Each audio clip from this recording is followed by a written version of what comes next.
प्यारे बच्चों, कैसे हैं आप सब? आशा करती हूँ आप सब अच्छे होंगे, स्वस्थ होंगे। स्वागत है आपका इस कक्षा में। आइए आज हम पढ़ते हैं हिंदी व्याकरण का अध्याय 2 वर्ड विचार। भाषा में मुख से निकली प्रत्येक ध्वनि के लिए कुछ चिन्ह निश्चित किए गए हैं। ध्वनियों के ये चिन्ह ही वर्ण कहलाते हैं। वर्ण भाषा की सबसे छोटी इकाई होते हैं जिनके और टुकड़े या खंड नहीं हो सकते। ये मौखिक व लिखित दोनों रूपों के प्रतीक हैं, जैसे ब अ त अ ख अ बत्तख, ह ई र अ न हिरन, स उ र अ ज अ सूरज। ऊपर चित्रों के नीचे लिखी ध्वनियों के और टुकड़े नहीं किए जा सकते हैं। ये सभी ध्वनियां वर्ण हैं।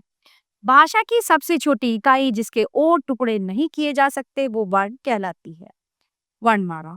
जब वर्णों को क्रमबद्ध रूप में लिखा जाता है तब वो वर्णमाला कहलाती है। वर्णों के भेद। वर्णों को दो भागों में बांटा गया है, स्वर और व्यंजन। स्वर और व्यंजन। सबसे पहले बात करते हैं स्वर की। जिन वर्णों का उच्चारण बिना किसी अन्य वर्ण की सहायता के किया जाता है तथा जिनका उच्चारण करते समय मुख से वायु बिना किसी रुकावट के बाहर निकल जाती है उन्हें स्वर कहते हैं। हिंदी में 11 स्वर होते हैं। अ आ ई उ ऊ रे ए ऐ ओ औ, है ना? ये 11 होते हैं। ऐसे अनार आसे आम जिनको हम बोलते हैं। स्वर के भेद। स्वर के 3 भेद होते हैं, ह्रस्व स्वर, दीर्घ स्वर और प्लुत स्वर।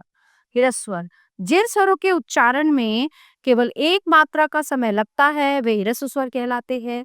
ये 4 हैं: अ ई उ रे से ऋषि। दीर्घ स्वर। जिन स्वरों का उच्चारण करते समय ह्रस्व स्वर से 2 गुना समय लगता है उन्हें दीर्घ स्वर कहते हैं। ये 7 हैं: आ ई उ ए ऐ ओ औ। प्लुत स्वर। जिन स्वरों के उच्चारण में ह्रस्व स्वर से 3 गुना समय लगता है वे प्लुत स्वर कहलाते हैं, जैसे ओम। आजकल इसका प्रयोग नहीं किया जाता है। अयोगवाह। अंग तथा अंग अनुस्वार है या नासिक है तथा आह अयोगवाह कहलाते हैं। अनुस्वार। इसका चिन्ह शिरोरेखा के ऊपर बिंदु के रूप में लगाया जाता है। इसका उच्चारण करते समय हवा नाक से बाहर निकलती है, जैसे अंग, हिंदू, पंकज आदि। अनुनासिक। इसका चिन्ह शिरोरेखा के ऊपर चंद्र बिंदु के रूप में लगाया जाता है। इसका उच्चारण करते समय हवा नाक और मुख से समान दबाव के साथ बाहर निकलती है, जैसे सांप, ऊंचा, रंगना, पांचवा आदि। विसर्ग। इस ध्वनि का चिन्ह है ये 2 बिंदी। इसका उच्चारण है की भांति किया जाता है। विसर्ग का प्रयोग तत्सम शब्दों यानी संस्कृत शब्दों में ही किया जाता है, जैसे प्रातःकाल, नमः, पुनः आदि। व्यंजन। इन वर्णों का उच्चारण करते समय हवा मुख के अलग अलग स्थानों को छूकर बाहर निकलती है। ये स्वतंत्र नहीं होते। हिंदी वर्णमाला में इनकी संख्या 35 है। 33 जमा 2। ड और ढ को अतिरिक्त व्यंजनों के रूप में व्यंजनों में सम्मिलित किया गया है। कावर क ख ग घ चावर च छ ज झ य, टावर ट ठ ड ढ ण, तावर त थ द ध न, पावर प फ ब भ म, अंतस्थ य र ल व, ऊष्म श श स ह। पंचम वर्ण पंचमाक्षर ढ और ढ अतिरिक्त व्यंजन। व्यंजन के भेद। व्यंजन के 3 भेद होते हैं: स्पर्श व्यंजन, अंतस्थ व्यंजन और ऊष्म व्यंजन।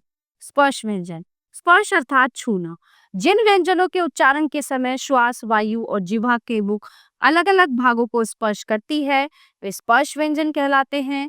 ये 25 हैं: कवर क ख ग घ ण, चावर च छ ज झ ण, टावर ट ठ ड ढ ण, तावर त थ द ध न, पावर प फ ब भ म। अंतस्थ व्यंजन। अंत है मध्य, बीच स्थित। इन व्यंजनों का उच्चारण स्वर तथा व्यंजन के मध्य का सा होता है। उच्चारण के समय जिह्वा मुख के किसी भाग को स्पर्श नहीं करती। ये 4 हैं: य र ल व श। य र ल व। ऊष्म व्यंजन। ऊष्म का मतलब होता है ऊष्मा, गर्म, भाप। इन व्यंजनों के उच्चारण के समय वायु मुख से रगड़ खाकर ऊष्मा पैदा करती है, यानी उच्चारण के समय मुख से गर्म हवा निकलती है। ये 4 हैं: श श स ह। उच्चारण स्थान के आधार पर व्यंजनों का वर्गीकरण। देखिए, कंठ से ये होता है तालु, मूर्धा, दंत, ओष्ठ। कंठ, तालु, कंठोष्ठ, दंतोष्ठ, नासिका। तो ये सब यहाँ पे लिखे हुए हैं। इनके नाम है कंठ है, तालव्य, मूर्धन्य, दंत्य, ओष्ठ है, कंठ तालव्य, कंठोष्ठ है, दंतोष्ठ है और नासिक के। श्वास प्राण वायु की आधार पर श्वास प्राणवायु की मात्रा के आधार पर वर्ण भेद। अल्प प्राण, जिन वर्णों के उच्चारण में वायु की मात्रा कम होती है वे अल्प प्राण कहलाते हैं। क ग य च य ज य ट ड न त द न प ब म तथा ङ य र ल व। महाप्राण, जिन वर्णों के उच्चारण में वायु की मात्रा अधिक होती है वे महाप्राण कहलाते हैं। ख क ख घ छ छ झ ठ ट ठ थ ध फ भ ढ श श स ह। संयुक्त व्यंजन, जो व्यंजन दो या दो से अधिक व्यंजनों के मेल से बनते हैं वे संयुक्त व्यंजन कहलाते हैं। इस संख्या में 4 हैं। क श क्ष रक्षा शिक्षा, तर अत्र पत्र सत्र, ज य ज्ञ विज्ञान ज्ञानी, श्र श्रमिक परिश्रम। संयुक्त व्यंजन में पहला व्यंजन स्वर रहित तथा दूसरा व्यंजन स्वर सहित होता है। द्वित्व व्यंजन, जब एक व्यंजन का अपने समरूप व्यंजन से मेल होता है तब वो द्वित्व व्यंजन कहलाता है, जैसे मक्का, मम्मी, बच्चा, सत्ता। द्वित्व व्यंजन में भी पहला व्यंजन स्वर रहित तथा दूसरा व्यंजन स्वर सहित होता है। संयुक्ताक्षर, जब एक स्वर रहित व्यंजन अन्य स्वर सहित व्यंजन से मिलता है तब वो संयुक्ताक्षर होता है, जैसे सप्तरंग, पत्नी, ज्योति, स्वाति। स्वरों की मात्राएं, किसी स्वर के उच्चारण में जो समय लगता है वो मात्रा कहलाता है। अ स्वर की कोई मात्रा नहीं होती। ह्रस्व स्वर और दीर्घ स्वर की निम्नलिखित मात्राएं होती हैं। अ आ इ ई उ ऊ रे ए ऐ ओ औ, है ना। महल, गाजर, मिल, मील, कुल, कूल, रप, मेला, मैना, कोयला, मौज। आइए दोहराते हैं हमने क्या पढ़ा। मुख से निकली ध्वनि को लिखने के लिए जो चिन्ह निर्धारित किए गए हैं वर्ण कहलाते हैं।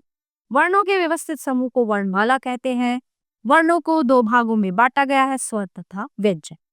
तो प्यारे बच्चों, ये था हमारा पाठ वर्ण विचार जो यहीं पे समाप्त होता है। आशा करती हूँ आपको अच्छे से समझ आया होगा। मिलते हैं अगली कक्षा में। धन्यवाद।